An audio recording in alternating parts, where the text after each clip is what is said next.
کیا اطلاعات ہیں اور وہ اس ضمنی الیکشن کو کس انداز میں دیکھ رہے ہیں؟ اشار صاحب، ایک تو سب سے پہلے تو آپ کا شکریہ، سب کو عید مبارک، آپ کو، اہل وطن کو، اپنے ناظرین کو۔ دوسرا، ساری بات آپ نے جو کی ہے میں اس سے بات آگے شروع کروں گا، کیونکہ آپ نے ایک بہت اچھا نقشہ پیش کر دیا جو کہ اس وقت گراؤنڈ ریئلٹی ہے۔ اور بیسیکلی یہ جو ضمنی الیکشن ہے، یہ ضمنی الیکشن اب نہیں ہے، کیونکہ رجیم چینج آپریشن جو شروع کیا گیا تھا وہ ادھورا رہ گیا، اور اس میں کچھ ہرڈلز آ گئیں، اور ہرڈلز پنجاب میں زیادہ آ گئیں، اور پھر سپریم کورٹ آف پاکستان نے جو 63A کی تشریح کر دی، اور اس کے بعد کہانی مزید بگڑ گئی، اور جو اس وقت حکمراں اتحاد ہے اس کے لیے مشکلات پیدا ہو گئیں۔ الیکشن کمیشن آف پاکستان کی طرف آپ نے اشارہ کیا، وہ بدستور اپنا رول ادا کر رہا ہے، حکومت کے پلڑے میں اپنا وزن ڈال رہا ہے، لیکن وہ بھی مجبوراً اس کو بھی 5 سیٹوں کا نوٹیفیکیشن جاری کرنا پڑا۔ اب یہ ضمنی الیکشن نہیں ہے، یہ ضمنی الیکشن کیونکہ اب یہ ہے پوری کی پوری جو اس وقت گورنمنٹ ہے، حکمراں اتحاد، رجیم چینج آپریشن کے نتیجے میں آیا، اس کے مستقبل کا انحصار اس 17 جولائی کو ہے۔ اگر 17 جولائی کو فری اینڈ فیئر الیکشن ہوتے ہیں، اور جو رپورٹس آ رہی ہیں اب تک کی سرویز رپورٹس، اس میں پاکستان تحریک انصاف کمفرٹیبل انداز میں یہ الیکشن جیت جائے گی، اور پنجاب میں ان کی حکومت بن جائے گی۔ پنجاب میں حکومت اگر بنتی ہے تو اس کے بعد پھر مسلم لیگ نواز کے پاس کیا رہ جائے گا؟ مرکز خود بخود حرکت میں آئے گا۔ اور آپ نے اس سے پہلے دیکھا کہ چودھری شجاعت صاحب، چودھری پرویز الہی صاحب، ان کے درمیان اختلافات کی خبریں تھیں۔ اس عید پہ انہوں نے بھی ایک سیشن کیا گجرات میں، تمام چودھری برادران نے عید اکٹھے ادا کی، پھر وہاں پہ میڈیا سے گفتگو بھی کی، اور وہاں پہ بھی ری نیگوشیٹ اور ری وزٹ کیا جا رہا ہے اپنی پالیسیوں کو۔ تو 17 جولائی پہ سب کی نظریں ہیں۔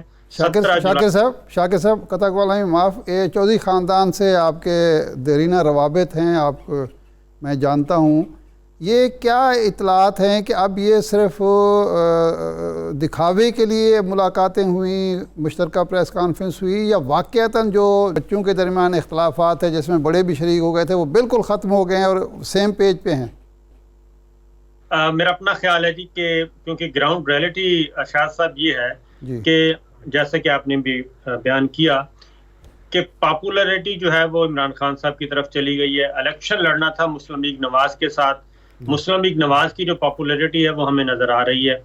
تو پھر پنجاب میں اگر گورنمنٹ بنانی ہے اور چودھری پرویز الہی صاحب پاکستان تحریک انصاف کے ہیں امیدوار وزارت اعلیٰ کے، تو ایسی صورت میں چودھری برادران کو اپنی صفوں میں بھی اتحاد برقرار رکھنا تھا۔ یہ پاسبل نہیں ہے کہ چودھری پرویز الہی صاحب مسلم لیگ کاف کے جو صدر ہیں پنجاب کے، وہ تو وزیر اعلیٰ ہوں پاکستان تحریک انصاف کے اتحادی، اور مرکز میں ان کے 2 ووٹوں کی وجہ سے شہباز شریف صاحب وزیر اعظم ہوں۔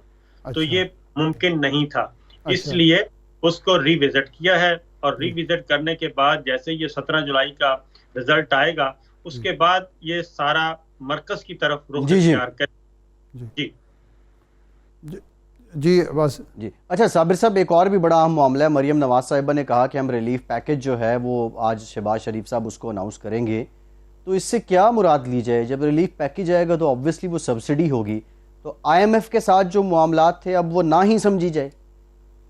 دیکھیں مسئلہ یہی ہے کہ ان سب کے ساتھ نا بہت بڑا ہاتھ ہو گیا ہے، اور جب آپ اپنے ایجنڈے پہ نہ ہوں اور خود فیصلے نہ کریں، اور ایک ہی جو سکرپٹ ہے، کسی کے پاس ایک سکرپٹ تھا، کسی کے پاس دوسرا تھا، کوئی تیسرا تھا، جب مختلف سکرپٹ ہوں اور ایک دوسرے کے ساتھ شیئر بھی نہ کیا جائے، اور ایک آپ اس طرح سے ڈیسیشن لیں، وہ سارے کے سارے اب الٹے پڑ گئے ہیں۔ IMF کے ساتھ مذاکرات جن وجوہات کی بنا پر ڈونلڈ کی باتیں مان کے یہاں پہ RCO کیا گیا، رجیم چینج آپریشن، اس میں نہ ہمارا رشیا کے ساتھ تعلقات رہے۔ چائنا کے وزیر خارجہ کا سٹیٹمنٹ آپ نے سن لیا کہ انہوں نے کیا کہا ہے کہ ایشیائی ممالک جو ہیں وہ مغربی جو ان کا پریشر ہے وہ قبول نہ کریں، ان کے اعلی کار نہ بنیں، وہ واضح طور پہ ہے.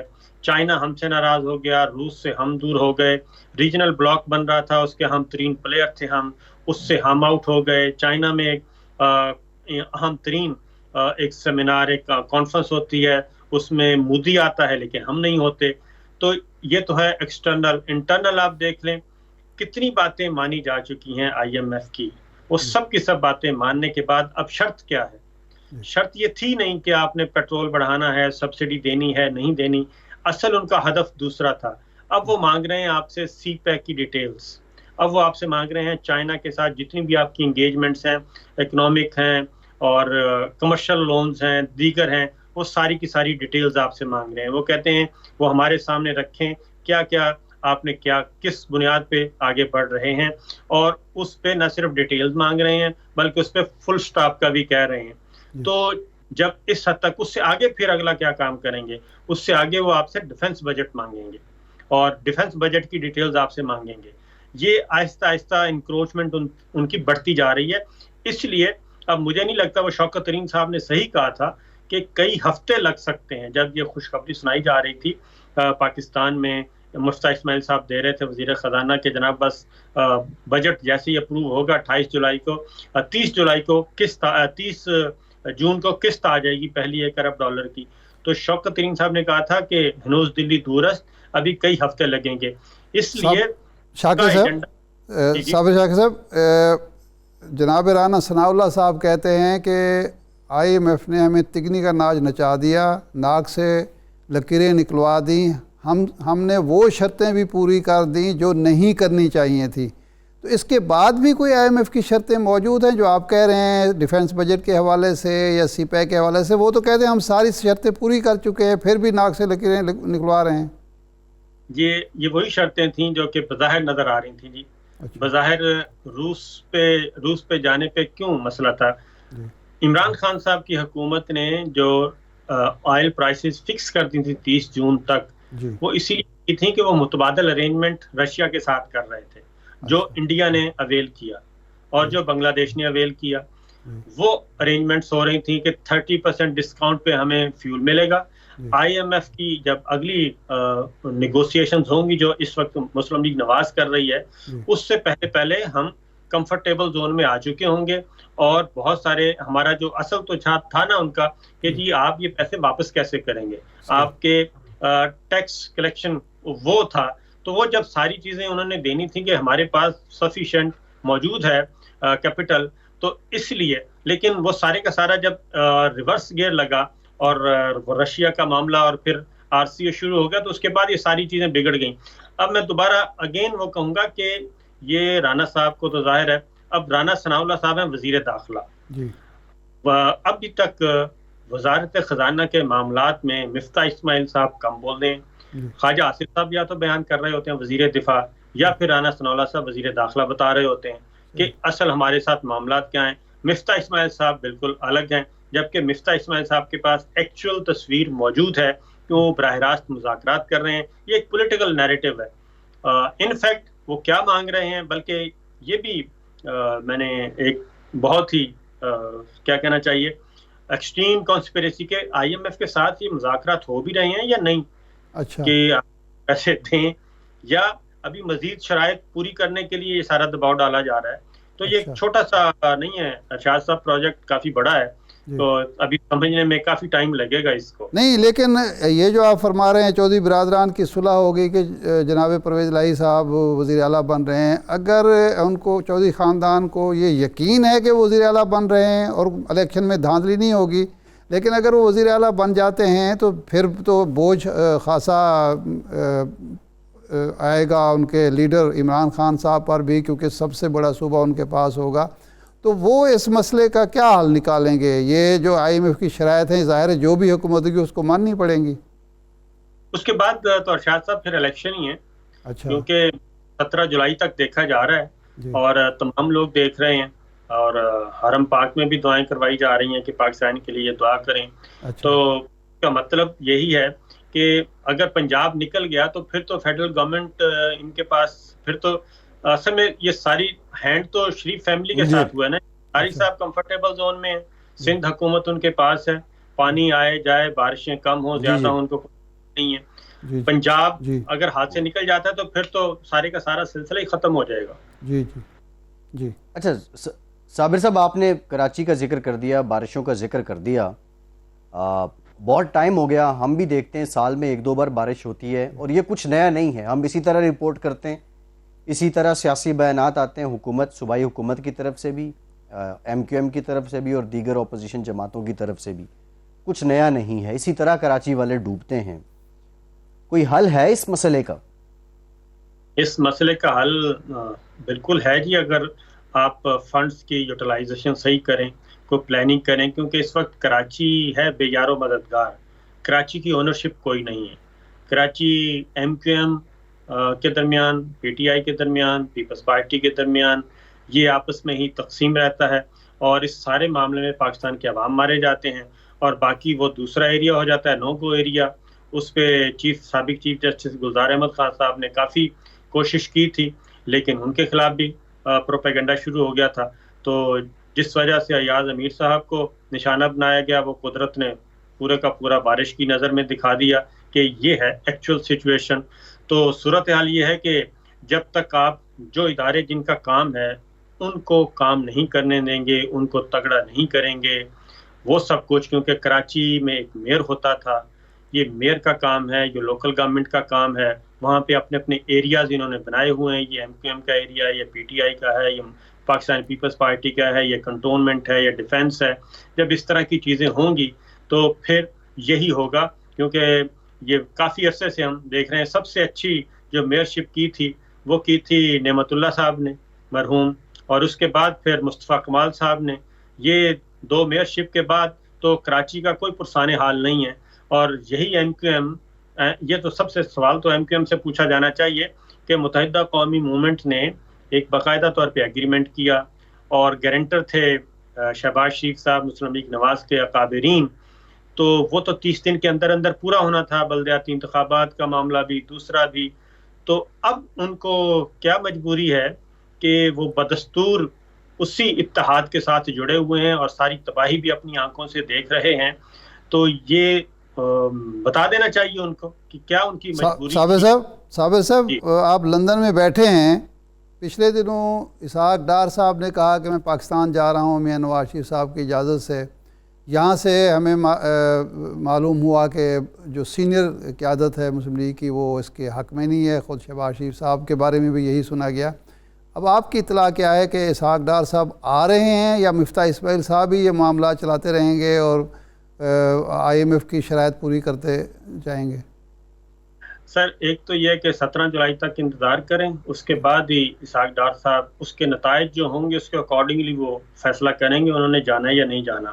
نمبر 1، اسحاق ڈار صاحب کی وجہ وزارت خزانہ نہیں ہے، وہ پرائم منسٹر آنا چاہ رہے ہیں، کیونکہ امپورٹنٹ جو تقرری ہونی ہے بقول خرم دستگیر صاحب کے نومبر کے آخری ہفتے میں، اس سے پہلے نواز شریف صاحب چاہتے ہیں کہ اسحاق ڈار صاحب ان کے معتمد جو ہیں وہ وزیر اعظم ہاؤس میں موجود ہوں، اور شہباز شریف صاحب جو ہیں اس وقت وہ ڈاماڈول نہ ہوں اور ان کو طاقت فراہم کرنے والے وہیں پہ موجود ہوں.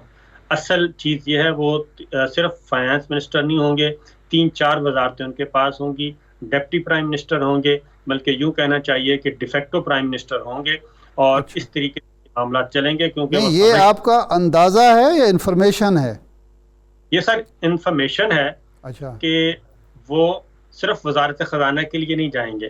وہ اگر یہ سسٹم 17 جولائی وہ اپنے اکارڈنگلی گزر جاتا ہے اور پنجاب میں ان کی حکومت بن جاتی ہے تو اس کا امپیکٹ حکمراں اتحاد کے لیے اور خاص طور پہ مسلم لیگ نواز کے لیے اچھا پڑے گا. مرکز میں بھی تو وہ سمجھتے ہیں کہ پھر ہم سنبھال لیں گے سارا کچھ. پھر اسحاق ڈار صاحب آئیں گے اور یہ معاملہ ہوگا اہم ترین تقرری سے پہلے تاکہ شہباز شریف صاحب ادھر ادھر نہ ہوں، وہ تقرری سوچ سمجھ کے کی جائے اور وہ کی جائے جو نواز شریف صاحب چاہتے ہیں.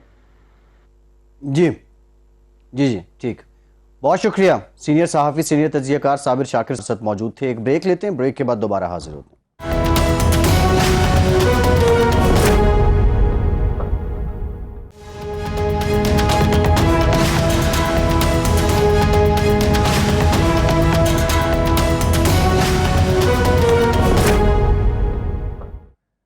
بریک کے بعد ایک بار پھر سے آپ کو خوش آمدید کہیں گے ارشاد صاحب. جو مریم نواز صاحبہ نے کہا کہ وزیر اعظم آج شام ریلیف پیکج دیں گے، متوقع طور پہ کیا ہے؟ پیٹرولیم مصنوعات کی قیمتیں کم ہو جائیں گی، یا ایڈیبل آئل کی قیمت کو فکس کر دیا جائے گا، یا آٹے پہ مزید سبسڈی دے دی جائے گی؟ آپ کی نظر میں اس ریلیف پیکج میں کیا ہوگا اور پیٹرولیم مصنوعات کی قیمتیں کس حد تک کم ہو سکتی ہیں؟ مجھے ایک دوست نے بتایا جو وزیر اعظم سے کچھ ڈیلیگیٹس جو ملے ان دنوں میں، عید سے پہلے عید کے بعد، ایک صاحب جو ایک اس وقت سینیٹر ہیں لیکن اپنے حلقے میں ان کا بڑا اثر رسوخ ہے، وہ MNA رہ چکے ہیں، وفاقی وزیر رہ چکے ہیں، اور بھی لوگ تھے اس میں، اس ڈیلیگیشن میں. تو میاں صاحب نے، میاں شہباز شریف صاحب نے کہا کہ آپ حلقے میں متحرک ہوں اور ضمنی الیکشن جیتنا ہے، ہمارے لیے زندگی موت کا مسئلہ ہے. تو انہوں نے کہا کہ میاں صاحب ہم کس منہ سے عوام میں جائیں یا ووٹروں سے ووٹ مانگیں؟ اتنی مہنگائی ہے شدید، نہ شہری خوش ہے نہ دیہاتی خوش ہے، ٹرانسپورٹ کا ایشو ہے، ڈیزل پر جو چلتے ہیں، ٹریکٹر چلتے ہیں، ٹیوب ویل چلتے ہیں، وہ ہی نہیں چل سکتے، لوگوں کا آنا جانا مشکل ہو گیا ہے، موٹر سائیکل کوئی نہیں چلا سکتا. تو ایسی صورت میں ہم کیا کرنے جائیں؟ اور باقی اشیاء خورنوش کی جو مہنگائی ہے. تو انہوں نے تجویز دی اور لوگوں نے بھی تجویز دی، لیکن انہوں نے کہا، میں نے کہا کہ پیٹرول کی قیمتیں کم کریں. انہوں نے کہا وہ 15 تاریخ کو انشاءاللہ ہم کچھ نہ کچھ کریں گے. انہوں نے کہا نہیں، 15 تاریخ بہت لیٹ ہو جائے گی، اگر آپ نے کرنی ہے تو اس سے پہلے کریں. اور یہ 10-12 روپے کا یا 8 روپے کا فرق نہیں ہونا چاہیے. آپ نے پیٹرول کی قیمت میں 100 روپے اضافہ کیا ہے اور ڈیزل قیمت میں 133 روپے اضافہ کیا ہے، تو یہ اضافہ کمی جو ہے کم از کم، چونکہ ویسے بنتی بھی ایسی ہے کہ تقریباً کم و بیش $20 سے $25 کم ہوا ہے. اس وقت جب آپ نے قیمتیں بڑھائی تھیں تو اس وقت سے اب تک $20 سے $25 کم ہوا ہے. تو کم از کم 60-70 روپے کی کمی آپ کریں گے تو پھر ہی کوئی بات بنے گی. تو اب مجھے معلوم نہیں کہ میاں صاحب نے کیا فیصلہ کیا ہے، لیکن مریم بی بی جو کہہ رہی ہیں لگتا یوں ہے کہ یہ کوئی ایک معقول کمی کریں گے تاکہ الیکشن جیتے جا سکیں. لیکن سوال یہ ہے کہ اگر یہ ضمنی الیکشن جیتنے کے لیے آپ پیٹرول کی قیمتیں، ڈیزل کی قیمتیں کم کرتے ہیں، بجلی کی قیمتیں کم کرتے ہیں، کوئی آٹے پر سبسڈی دیتے ہیں، تو یہ IMF کو قابل قبول ہوگا؟ IMF تو پہلے ہی بقول رانا ثناء اللہ صاحب کے ہمیں تگنی کا ناچ نچوا رہا ہے اور اس نے ہماری ناک سے لکیریں نکلوائی ہیں. تو کیا وہ یہ برداشت کرے گا کہ جی آپ، ہم ابھی جائزہ رپورٹ جو ہے وہ فائنل نہیں کر پائے اور آپ نے پھر خلاف ورزی شروع کر دی؟ تو میرا خیال ہے اگر تو مسلم لیگ نون نے یہ فیصلہ کر لیا ہے کہ الیکشن جیتنے ہیں، کسی طریقے سے بھی جیتنے ہیں، کیونکہ انہی الیکشن پر صوبائی حکومت کا اور قومی حکومت کا انحصار ہے، بقا کا مسئلہ ہے، تو پھر تو انہیں بڑا ریلیف دینا پڑے گا. صرف پیٹرول کی اور ڈیزل کی قیمتوں میں نہیں، بجلی کی قیمتوں میں، گیس کی قیمتوں میں، آٹے چینی میں، گھی کی قیمتوں میں. گھی کی قیمتیں بھی عالمی مارکیٹ میں. اچھا ارشاد صاحب، اس میں ایک اور بھی بڑا امپورٹنٹ فیکٹر ہے جو آپ بات کر رہے ہیں. جس طرح انٹرنیشنل مارکیٹ میں خام تیل کی قیمتیں کم ہوئی ہیں اور آپ نے کہا بھی کہ ایک معقول جو کمی ہے وہ ہونی چاہیے، شاید حکومت IMF کو اس بات پہ راضی کرے کہ انٹرنیشنل مارکیٹ میں قیمت گر گئی اور ہم نے قیمتیں کم کر دی، اور جب پیٹرولیم کی قیمتیں گری ہیں تو بجلی کی آٹومیٹکلی کم ہو جائیں گی. شاید یہ اس طرح کا کوئی فارمولا بنایا جائے گا اور سائیڈ لائن پہ IMF کے ساتھ بات چیت یا معاملات جاری رکھے جائیں گے، کیونکہ اس وقت متحمل تو نہیں ہو سکتا پاکستان IMF پروگرام سے نکلنے کا یا IMF پروگرام نہ لینے کا. ایشو صرف عالمی مارکیٹ کا نہیں ہے، اگر ہوتا تو وہ تو آسان تھا. ایشو یہ ہے کہ آپ نے PDL لگانی ہے، ڈیولپمنٹ لیوی جو ہے وہ لگانی ہے 50 روپے، جس میں سے 10 روپے ابھی لگیں، 40 روپے وہ رہتے ہیں، اور آپ نے سیل ٹیکس 11% وہ لگانی ہے. IMF سے جب ہم بات کریں گے وہ کہیں گے کہ اس کی بجائے یہ تو لگائیں نا، تو ایک وہ بھی مشکل ہے. لیکن اگر حکومت کرتی ہے عوام کے مفاد میں تو ظاہر بات ہے وہ سٹینڈ لے سکتی ہے. آخر عمران خان نے بھی تو سٹینڈ لیا تھا کہ جی میں تو 150 پہ فکس کر رہا ہوں. ارشاد صاحب اس پہ ذرا ہم ڈیٹیل بات بھی کرتے ہیں. ہمیں وسیم اختر صاحب نے جوائن کر لیا ہے، MQM کے سینئر رہنما ہیں، سابق میئر کراچی ہیں. بہت شکریہ وسیم اختر صاحب آپ کے وقت کا. وسیم صاحب، کراچی میں سال میں 1 یا 2 بار بارش ہوتی ہے اور جو کراچی والوں کا دکھ ہے وہ ہر سال جوان ہو جاتا ہے. یہ کچھ نیا نہیں ہے جو اب ہو رہا ہے. یہ ایک روایتی کیوں بن گئی ہے وسیم صاحب؟ آپ بھی بیانات دے دیتے ہیں پھر اس کے بعد معاملات ٹھنڈے ہو جاتے ہیں. کوئی حل ہے اس مسئلے کا؟ جی تھینک یو، بڑا اچھا سوال کیا آپ نے. اس مسئلے کا حل بالکل ہے. پہلی تو اسپرٹ ہونی چاہیے اور نیت ہونی چاہیے کہ یہ کام کرنا ہے. کراچی کی 70% جو لینڈ ہے، لینڈ کنٹرول، وہ فیڈرل گورنمنٹ کے پاس ہے. سول ایویشن ہے، PIA ہے، ریلوے ہے، KPT ہے، یہ سارا لینڈ کنٹرول فیڈرل گورنمنٹ کے پاس ہے. اچھا، اب جو لینڈ کنٹرول ان کے پاس ہے تو ان سے کوئی پوچھنے والا نہیں ہوتا. اچھا، جتنے بھی انگریزوں نے اسٹارم واٹر ڈرین بنائے تھے ان کے اوپر انہوں نے بلڈنگیں بنا دی ہیں، انہوں نے پیٹرول پمپس بنا دیے ہیں. تو جو پانی کا فلو ہوتا ہے بارش کے لیے جو انگریز بنا کے گیا تھا وہ ڈسٹرب کر دیا انہوں نے. تو پانی اب سڑکوں پہ آتا ہے. نمبر 1. نمبر 2، سندھ گورنمنٹ کے پاس وہ سارے فنکشنز ہیں جو کہ KMC کے فنکشنز ہوتے ہیں. جو رسپانسبلٹی KMC کی ہے، میونسپل سروسز پرووائڈ کرنا، جس میں گاربیج لفٹنگ، اس کا ڈسپوزل، جس میں واٹر بورڈ، اس کے اندر پانی کی سپلائی اور سیوریج کی لائنوں کو ٹھیک رکھنا، یہ KMC کی ذمہ داری ہوتی ہے. مگر سندھ گورنمنٹ نے سارے محکمے اپنے پاس رکھے ہوئے ہیں. گاربیج کا ڈسپوزل نہیں ہوتا، سارا گاربیج نالوں میں جاتا ہے اسٹارم واٹر ڈرین میں. وہ صاف نہیں ہو سکتے جب تک گاربیج کا ڈسپوزل صحیح نہ ہو. سیوریج کا معاملہ، لائنیں بہت پرانی ہو چکی ہیں، ڈیمیج ہو چکی ہیں، وہ اس قابل نہیں ہے کہ سیوریج 3.5 کروڑ کی آبادی کا شہر وہ نیٹ ورک لے لے. جب تک یہ سیوریج کا نیٹ ورک ٹھیک نہیں ہوگا، جب تک اسٹارم واٹر ڈرین سے گاربیج ریموو نہیں ہوگا اور گاربیج کا ڈسپوزل جو کہ روز 15,000 ٹن جنریٹ کرتا ہے کراچی، اس کا ڈسپوزل نہیں ہوگا، یہ مسائل حل نہیں ہو سکتے. آپ پوری دنیا کے انجینئرز بلا لیں، یہ مسئلہ حل نہیں ہو سکتا جب تک یہ معاملہ ایک امبریلا کے نیچے نہیں ہوگا. رسپانسبلٹی ایک آدمی پہ فکس نہیں ہوگی. یہ authority along with financial power, administrative power, Waseem صاحب ایک اتھارٹی کے پاس ہونی چاہیے. وسیم یہاں بھائی، بٹا ہوا ہے پورا. وسیم بھائی، یہ جو مسائل حل نہیں ہوئے، وفاقی حکومت نے حل نہیں کیے، صوبائی حکومت نے حل نہیں کیے، یہ نیت کی خرابی ہے یا ارادہ ہی نہیں ہے، کرنا ہی نہیں چاہتے یہ، یا نالائکی ہے؟ ساری چیزیں ہیں. جو تینوں چیزیں آپ نے بولی، یہ تینوں چیزیں ہیں. یعنی مرکزی حکومت اور صوبائی حکومت کی نالائکی بھی ہے اور نااہلی بھی ہے اور ساتھ ساتھ نیت کی خرابی بھی ہے. اس وقت تو آپ اتحادی ہیں صوبائی حکومت کے بھی اور قومی کے بھی. سنیں جی جی جی کراچی سے جب ٹیکس کلیکٹ ہوتا ہے تو سندھ گورنمنٹ بڑا کریڈٹ لیتی ہے اس کا اچھا کہ ہم نے پچھلے سال کا ریکارڈ بھی توڑ دیا. مگر کراچی کا آدمی یہ پوچھتا ہے ان سے کہ وہ جو ٹیکس ہے وہ یہاں لگاتے کیوں نہیں ہو. اسلام آباد میں بھی بارش ہوتی ہے میرے بھائی، پانی نہیں کھڑا ہوتا. لاہور میں بھی بارش ہوتی ہے، مختلف اور شہر ہیں ادھر بارش ہوتی ہے. کراچی میں جو بارش ہوتی ہے اس میں اموات ہوتی ہیں، املاک کا نقصان ہوتا ہے. موٹر سائیکلیں سب تباہ ہو گئی ہیں، لڑکوں کی گاڑیاں تباہ ہو گئی ہیں. جہاز PIA کا کیسے لینڈ کرتا ہے. آپ اچھا، قطع کلامی کی معافی، یہیں سے گفتگو کا سلسلہ جوڑیں گے. ایک بریک لیتے ہیں، بریک کے بعد دوبارہ حاضر ہوتے ہیں.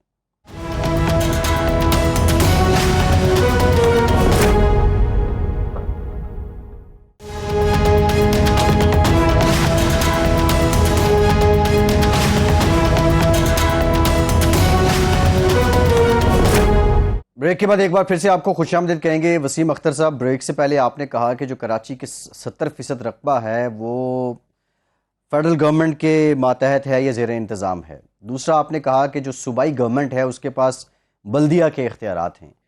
آپ فیڈرل گورنمنٹ میں بھی رہے، آپ صوبائی گورنمنٹ میں بھی رہے، آپ KMC میں بھی رہے. آپ واضح فرق کیوں نہیں ڈال پائے؟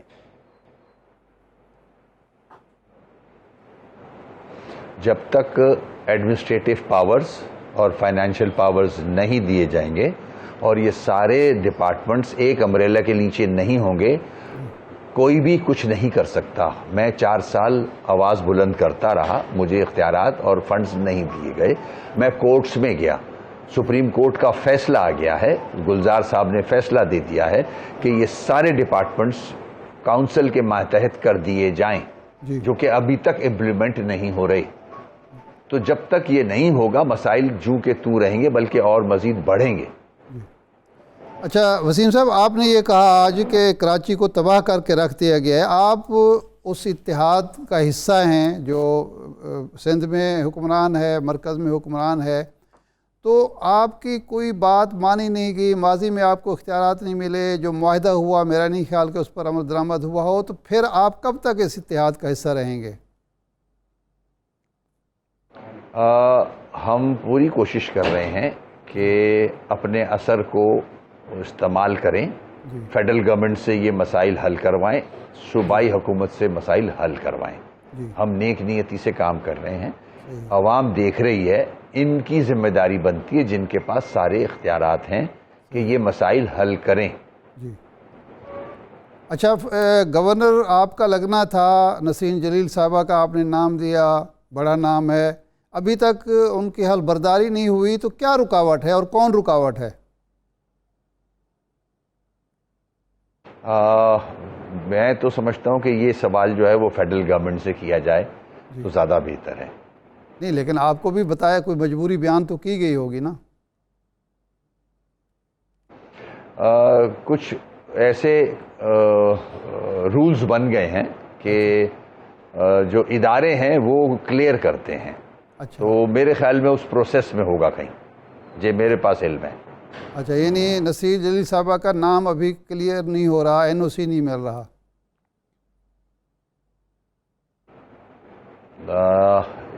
ابھی پروسیس میں ہے، میرے علم میں اتنی ڈیٹیل ہے نہیں اس کی۔ جی اچھا، اب یہ آج کی اچھا وسیم صاحب، کل کی بارش کے بعد یہ پچھلے سال بھی یہی ہوا، اس سے پچھلے سال بھی ہم دیکھ رہے ہیں، ہر دفعہ یہ بڑھتا چلا جا رہا ہے، تباہی کا جو ہے عمل ہے وہ بڑھتا چلا جا رہا ہے، اموات بھی زیادہ ہو جاتی ہیں، نقصان بھی، اس دفعہ تو مارکیٹیں تباہ ہو گئی ہیں۔ تو اب آپ کی وزیر اعلیٰ سے ہی بات ہوئی ہوگی، وزیر اعظم سے بھی یا آپ کے ساتھیوں کی ہوئی ہوگی، تو کیا جواب ملتا ہے کہ یہ معاملہ کب تک حل ہوگا، کیسے حل ہوگا؟ دیکھیں، ایک دفعہ تو ایسا بھی ہوا تھا کہ پی ٹی آئی کی گورنمنٹ میں پرائم منسٹر صاحب بھی آگے تھے، پی ڈی ایم اے آگے تھے، آگیا تھا پورا، سب کراچی آگے تھے نالوں کو صاف کرنے کے لیے، مگر پھر سوالیہ نشان تو ادھر ہی ہے کہ ان سے پوچھا جائے کہ پی ڈی ایم اے نے کیا کیا، فیڈرل گورنمنٹ نے کیا کیا، وہ نالے کیوں نہیں صاف ہوتے، سندھ گورنمنٹ سے پوچھیں یہ نالے کیوں نہیں کلیئر ہوتے، یہ سیویج سسٹم کیوں نہیں بہتر کیا جاتا۔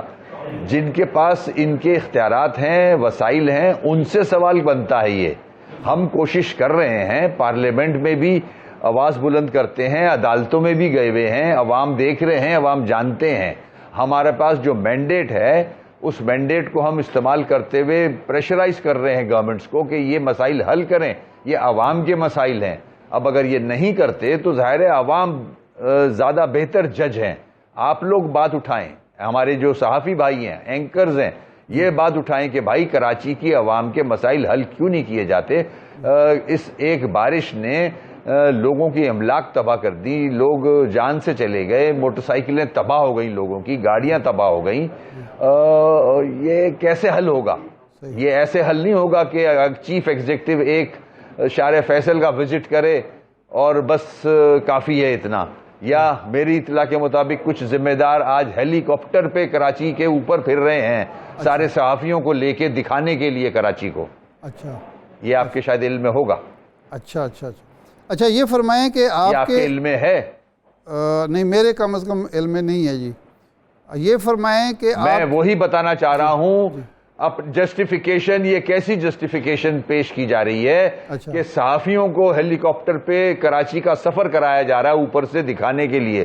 یہاں نیچے جا کے صاحب اقتدار کو چاہیے گلی گلی جائے, محلے محلے جائے, جہاں لوگ مشکل میں ہیں ان سے پوچھے کیا مسائل ہیں, یہ کیسے حل کیے جائیں گے, کمپنسیٹ کریں, ٹیکس میں ریلیف دیں, نہ کہ صرف میڈیا کا فوٹو سیشن, میڈیا کا پیٹ بھرنے کے لیے آپ صحافیوں کو ہیلی کاپٹر میں لے جا کے پورے اوپر سے کراچی کو دکھا رہے ہیں. ٹھیک ہے. اچھا یہ فرمائیں کہ آپ کے نقطہ نظر سے, ایم کیو ایم کے نقطہ نظر سے, ان مسائل کا, کراچی کے مسائل کا حل ایک بااختیار بلدیاتی ادارہ ہے, کاسموپولیٹن کارپوریشن ہے, یا الگ صوبہ ہے؟ میٹروپولیٹن گورنمنٹ اچھا جو سپریم کورٹ کے آرڈرز آئے ہوئے ہیں جی, اس کو ایز اٹ از امپلیمنٹ کرا دیں. آرٹیکل 140 یہ کہتا ہے ایڈمنسٹریٹو پاور, فائنینشیل پاور نچلی سطح تک جائیں, جیسے کہ پیپلز پارٹی نے 18ویں امینڈمنٹ کے بعد فیڈرل گورنمنٹ سے محکمے اپنے پاس لے لیے, اس میں ایڈمنسٹریٹو پاور بھی لیا, فائنینشیل پاور بھی لیا, اور آج صوبے مضبوط ہیں. اسی طرح یہ اختیارات نچلی سطح پہ دینے کی ذمہ داری صوبائی حکومتوں کی ہے. اگر یہ کر دیں گے, بلدیاتی اداروں کو مضبوط کریں گے, یہ مسائل حل ہو جائیں گے. تو آپ نے جب معاہدہ کیا ٹھیک, بہت شکریہ وسیم اختر صاحب, سینئر رہنما ایم کیو ایم پاکستان, ہمارے ساتھ ارشاد سے. پروگرام کا ٹائم ختم ہو گیا, آپ کا شکریہ. آج کے پروگرام سے اجازت دیجیے.